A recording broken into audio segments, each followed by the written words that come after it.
And certainly there are a couple of guilty pleasures on here for me. So first and foremost, the film rendition of Annie came out in 1982. Albert Finney, obviously, is Daddy Warbucks. Carol Burnett, Bernadette Peters. Just an all-star cast. And actually really good, family-friendly fare. And the story of Annie still holds up. And it was a really fun movie. I don't think I saw it in the movie theater, though. Because I think a lot of times we didn't necessarily go to kids' movies.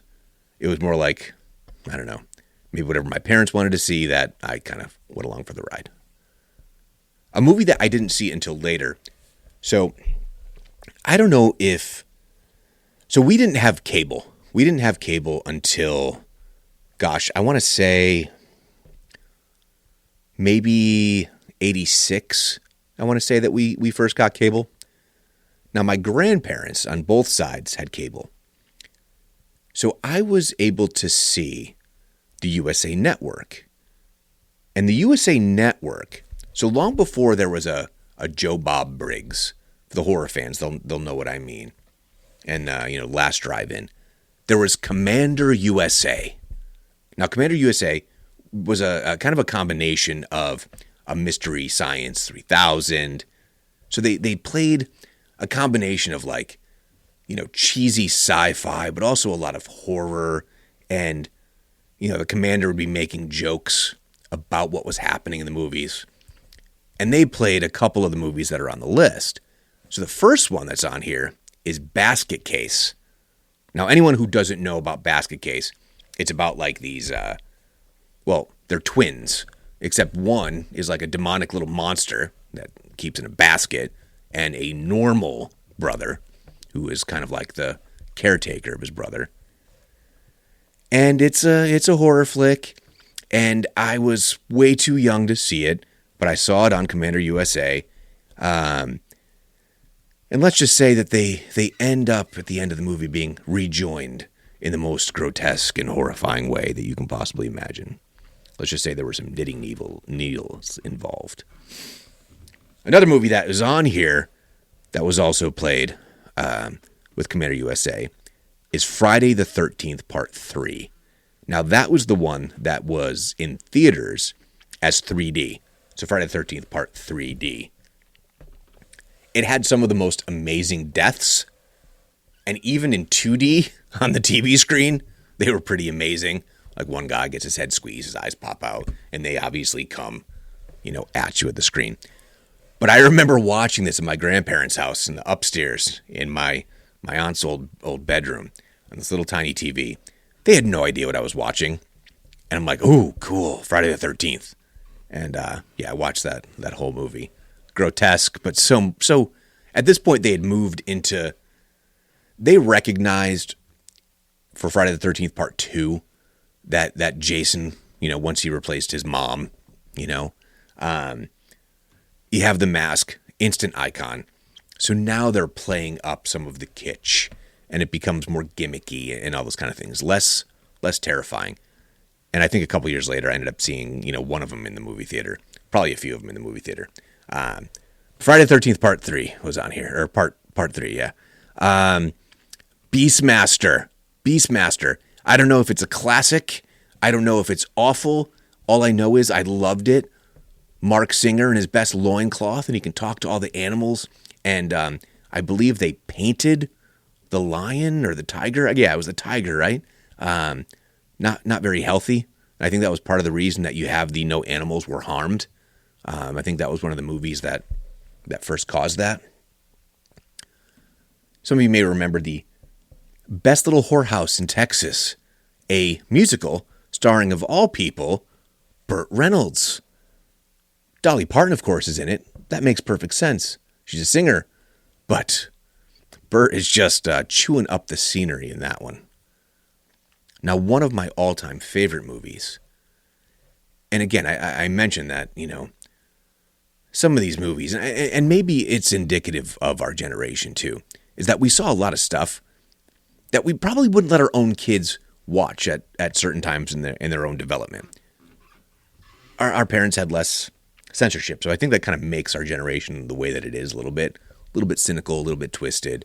But Blade Runner came out in 1982. Now, most of that movie is yes, it's dark and it's violent, but there is the scene where, what is Rutger Hauer's, is it Ed? I think it's Ed.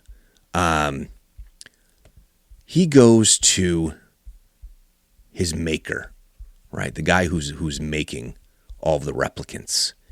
And he gouges his eyes out. Well, I guess he doesn't really gouge them so much as he pushes them into his head. Roy. I'm sorry. Rutger Hauer's character was Roy. But he goes and he's apologetic. Oh, I'm sorry, Father, or whatever. And pushes his eyeballs into his brain. That was seared into my brain. No pun intended. For years after that. It was like, holy cow, that's a way that you could die? Someone could literally just push your eyeballs into your head and kill you? Terrifying. But I finally, just this year, I'd been meaning to see the Blade Runner, was it 2049 or whatever it is, the remake. Not even the remake, the sequel. It was really good. I enjoyed it far more than I thought I would, because the original is so classic. But yeah, it was really good. And a little shout out to Ryan Gosling. I think did a great job. Is it called 2049? I forget. Yeah, 2049. Yeah, I got it right. I just wanted to make sure. Because last couple of episodes, I've said some things in conversation that I'm just kicking myself going, oh my gosh, how did you miss that? What is wrong with you? Why is your brain not functioning? So a movie that I don't think I've ever seen other than like trailers and stuff, but Butterfly, I just remember having this huge crush on Pia Zadora. That's it for that. That's all I have to offer is that I just found her to be the cutest, sweetest looking thing ever. And, I'm 8 years old, completely crushing on Pia Zadora. And now we have a juggernaut in Arnold Schwarzenegger and Conan the Barbarian. What I think is so amazing about this movie is James Earl Jones, his wig, his crazy mullet wig, and how that comes into play at the very end of the movie. Because again, spoiler alert, he loses his head. I mean, it's just such a sight to behold. But that whole opening sequence of Conan growing, and then he's doing all that swordplay with a broadsword, those are heavy. And of course it's Arnold, but what a cool thing when he's doing all the training on the beach. Such an iconic moment. The Dark Crystal, I don't know about you. For some people, this is a fond childhood memory. For others, it's nightmare fuel. I don't think I've ever really gone back to watch it. I think I've seen it once or twice. I think I saw it in the movie theater. And that was about it. I know that was, a Henson creation, so all of the puppetry and animatronics are amazing, but I don't know. That one never really took for me. So maybe I need to go back and watch it. But E.T. the Extraterrestrial was 1982. I clearly remember seeing that in the movie theater.